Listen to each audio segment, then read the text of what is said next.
Nanay Delia, kumusta? Mabuti po, ma'am. Mabuti, ang sarap bumaba, no? Opo. Ang sarap maglakad. Dahan-dahan po kayo, baka matapilok po kayo sa mga bato. Tuloy-tuloy pa rin po tayo, Opo. Nanay Di, sa paghahanap ng ating mga kababayan. Akyat baba sa kabundukan with Nanay Delia. Oy, hi! Saan kayo galing? Oh! Ay, ang ingay ko, manatulog pala. Nanay Di, Hindi po, may ma'am. hawak-hawak kayong Kahit baby. nakaganyan po. No, tapos may dala pa kayong tubig. Ha? Kompleto po lahat. Kompleto lahat. Ano yung dala-dala ni Kuya, mister mo? Opo. Puso ng saging? Opo, binibenta po para magkakitaan ng konti na lang po. Pwede ilagay yung mic? Galing kayo namumuso. Opo. Kasama kayo lahat? Opo. Tapos may dala na rin kayong tubig. Kumbaga, nanguha kayo ng puso. Pag akyat nyo dito, may dala-dala na kayong tubig para mayroon kayong gagamitin. Opo. Saan kayo banda nanguha ng puso? Dito po. Malayo? Opo, doon sa madilim na bundok po. Madilim na? Yung Sa Yun po yung bundukan? malayo Opo. po, ma'am. Malayo, ibig Opo. sabihin. Kuya, pakilagay muna sa ano. Pakilapag nyo muna yung Sako. dala nyo kasi kawawa naman kayo. Yan. Magchika muna kami ng mister mo. Magchikahan muna tayo. Yan po mga kabayan, no. Nanay D. Pero naman tayo sa lubong sa tanghaling ito, Nanay D. No, tuloy-tuloy lang tayo sa pag-usad natin. Ang dami natin nakakasalubong. Ito na naman pangalawa ngayon na nasa lubong natin sa tanghaling ito na meron namang bit-bit na kalakal-akala ko ay galing sila sa sapa kasi yung bata parang bagong paligo at galing sila sa ilog or sapa naglaba kasi mayroon daladalang mga tubig. Yung palang mga kabayan, galing sila doon sa kabilang kabihasnan, no, para manguha ng puso. So ito nga po yung daladala niya ngayon. Anong pangalan mo, ate? Aira po. Ha? Aira. Si Ate Aira. Ilang taon? 23 po. 23. 3 ang anak. 2 lang po. Ay, dalawa. Pamangkin ko po. Oh. Kuya, anong pangalan? Arnold po. Ha? Arnold. Arnold. Ilang taon ka na, Kuya Arnold? 26 po. 26 years old. Kumusta naman ang buhay-buhay nyo? Ito po, maganda-ganda rin po. Pag, Hirap. Maganda-ganda. opo, tapos, kung di ka po kumilos, mamamatay ka po ng ano. Diyos ko mga kabayan, parang kinurot yung puso ko. No? Kinurot yung puso ko sa sagot niya. Maganda-ganda yung buhay. Pero pag hindi ka kumilos, mamamatay ka. Dahil wala kang makain. Ano kahirap na yung nadaanan nila, yung sitwasyon nila, grabe na. Kumbaga, nakadapa na. Pero ang isagot sa'yo, okay. Katulad ngayon, talagang hindi lang okay ang sinagot niya. Maganda-ganda. O pati si Nanay Dion natawa. Maganda-ganda, pero kung hindi ka magsipag, mamamatay ka. Di ba ibig sabihin, kahit sobrang hirap na Nanay Di, hindi niya iniinda, parang kayo, kahit gaano kahirap yung buhay, yung sitwasyon nyo, pero nakayanan nyo magpasaya ng mga taong bayan, ng buong sambayanan, no, at sa sarili nyo, kasi ayaw yung indahin kung anong meron kayo ngayon na hinaharap. So, ganun din po si Ate Aira. Kaya nasabi niyang maganda-ganda. Parang wala pa akong na-interview na nagsabi sa akin na Maganda. ang hirap. Ay, maganda. Oo. Parang halos lahat ay okay yung sagot nila despite sa mga naranasan na dito sa kabundukan.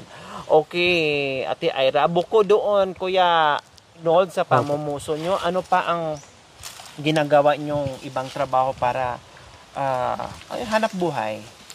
Nag-uuling lang po. Nag-uuling. Ano pang, Tatanim ano pa? ng ampalaya po. Tatanim po ng Meron ampalaya. kayong taniman. Opo. Wala po.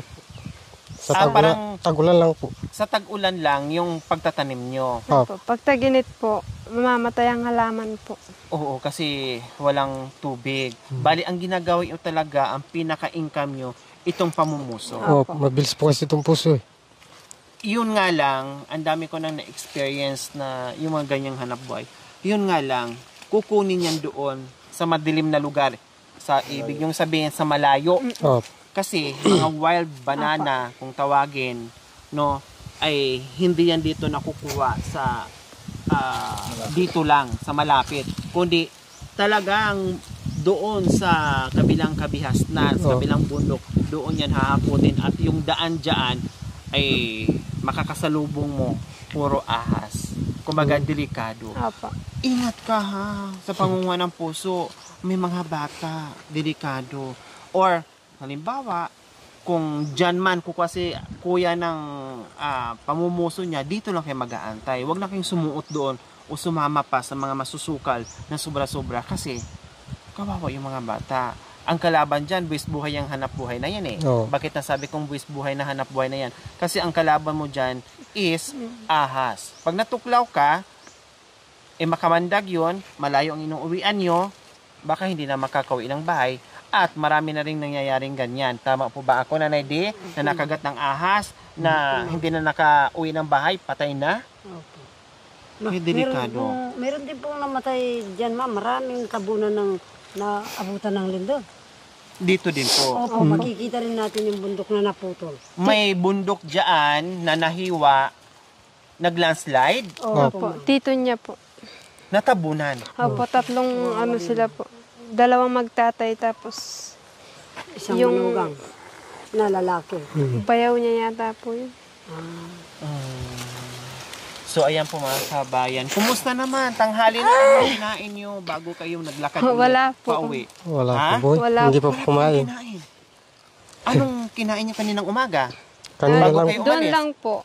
Amusal lang po. Tapos hindi ka na makakapagtanghalian po. Anong almusal niyo kaninang umaga? Kanin po. Kanin. Anong ulam? Magulay-gulay po. Gulay. Ngayong tanghalian, bakit wala kayong tanghalian?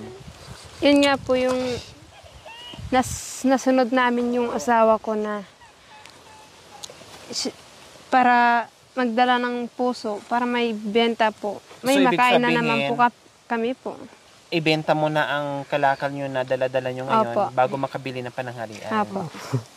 Oh my gulay. Ito po mga kabayan ang buhay. Oo. Kailangan mo na magpagod, magpawis, madili yung kain mo, no? Bago makabili ng pananghalian. So, ang mangyayari ngayon, pag akyat nyo doon sa baryo, benta ka agad, bili ka agad ng bigas, Opo. ulam, para makapagsaing at kakain na kayo. O halimbawa, kung bago kayo makarating doon ng baryo, inabot na kayo ng alas 3, sure yun na rin yung tanghalian nyo. Alas 3 ng hapon. Mm-mm. Kumbaga, tanghalian at merienda. Ganun na lang pinagsama na. Kayo naman, Kuya Arnold, kumusta naman kayo sa pangunguha ng puso nyo? Ayos naman. Ha? Ayos naman po yung Ayos. pinangunguha ko ng puso. Ayos naman? Opo. Hindi kayo napapagod sa pag-aakyat ng kabundukan sa Hindi ginagawa naman. nyo? Kahit mapagod po. Kasi importante po yung kukunin eh. Kahit mapagod, okay lang. Opo. Kasi mahalaga yon para makakain yung mga bata. Opo. Diyan ako napabilib sa inyo eh. Sa mga tulad nyo.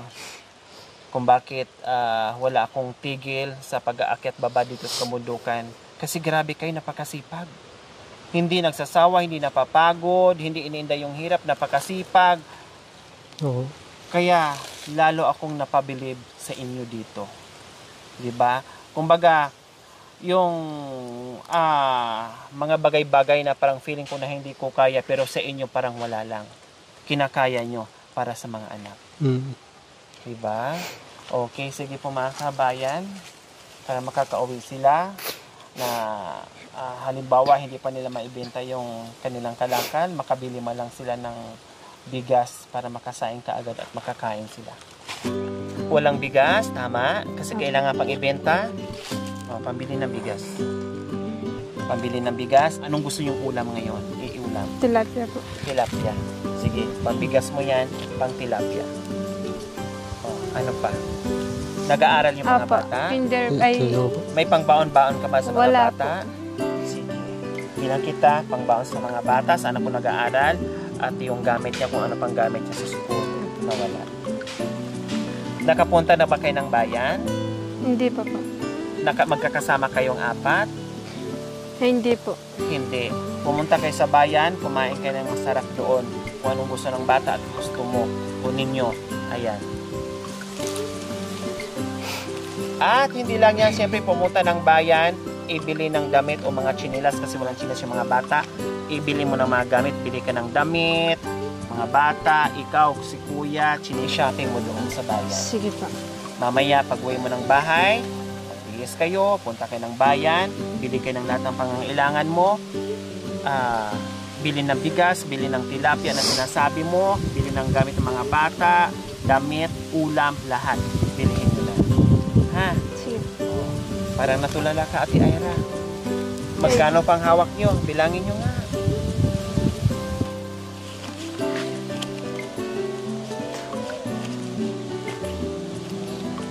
Five. 5,000. Ano sa pakiramdam mo ngayon na nasa lubong na kita sa tanghaling ito? Pakiramdam ko po parang blessing sa akin po ng Panginoon.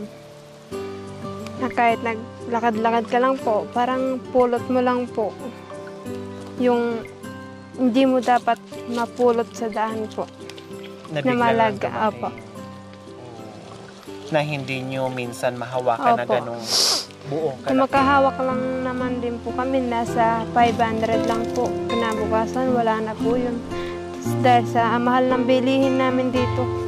Kumbaga, 500 yung pinakamalaki, maubos na din kaagad. Opo. Kasi bayan, bili, wala na rin yung bukasan. Mag-ano na naman po yung mister ko. Magdidesisyon na naman po. Tapos kinabukasan na naman po, ganun na lang po. Hanggang maabot namin yung makakaya namin.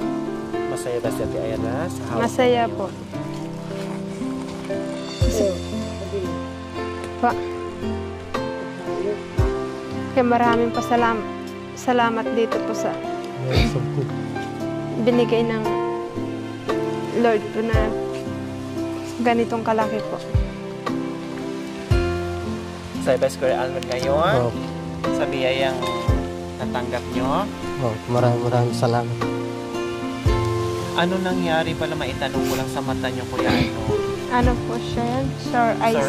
May sore eyes siya. Oh, Tapos ang trabaho nyo mainit o lalong mamumula dahil mainit plus yung pag-uuling maalikabok yung uling kalaban doon kailang walang choice kasi ika nga talagang gagawin kahit may sakit kahit masakit yung katawan kahit halos hindi makatayo pero kailangan bumangon tumayo no para maghanap buhay. Bili ka na rin ng pang ano niya sa ano ha pangpatak ha? Pangpatak sa mata niya para kahit paano dahil sa trabaho, sa init, kailangan talaga niya ng may pangpatak dyan, no? Maraming salamat po sa inyo, Ma'am Nita, Sir Clay. Salamat po sa biyaya po na binigay niyo para sa amin po na naghihirap po. Ayan, walang unuman, kailangan lang nating lumaban. Nanay Di, tuwing meron tayong natutulungan ng mga kababayan natin, no, na alam na parehas ang buhay, ay parang nalulungkot kayo. So, anong mensahe mo na naman sa natagpuan natin ngayon? Nagpapayak din po. Kasi mula nung bata ako, ganoon din po ang buhay. Pero lumaban po ang ano namin, yun din po. Masaya kahit wala. Kala po ng mga kababata ko dyan, puro masasarap ang pagkain ko. Kasi Hindi lagi lang- masaya. Opo, hindi lang nilalampas at mayroong akong bigas na 6 na salop. Madam, maligaya na ako. Kasi kahit puso lang, bigyan ko ng betsin, kape, tapos. Lumaban tayo mga kapatid Aita sa hirap, ginhawa. Kahit anong mangyari, laban, laban, laban. Kahit lang anong set sa boretse, lumaban sa trabaho. Yun lang po. Laban, bawi-bawi. Oh, wow! Kaya, everybody, to Madam Lori Aquino, your support in the channel. Okay? Boom, tarat, tarat. Boom, tarat, tarat, tararat, tararat. Boom, boom, boom. Boom, tarat, tarat. Boom, tarat, tarat. Tararat, tararat. Boom, boom, boom. Ahoo! Plus 1 equals 2. 1 plus 2 equals 3. 1 plus 3 equals 4. 1 plus 4 equals 8. Doblehin ang Doblein ang 8. tayo. Tayo'y mag-8-8. Ocho-ocho! Ocho-ocho! Ocho-ocho na! Hahoo! Oh, di ba? Napatawa din natin sila. Oo ba? Oh, may hatid na biyaya, may hatid pa na saya. Oo, Oh, Apen. bye! Nagbabay ba man?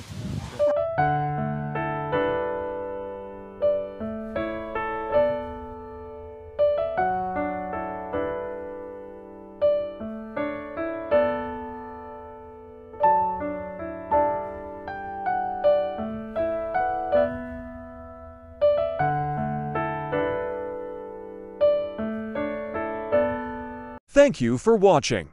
Don't forget to like, share, and subscribe. Hey there. Subscribe to my channel. And also press Lori this bell Aquino icon. Talita, mabuti ang puso, di kayo hahayaan, tutulong sa mga kababayan.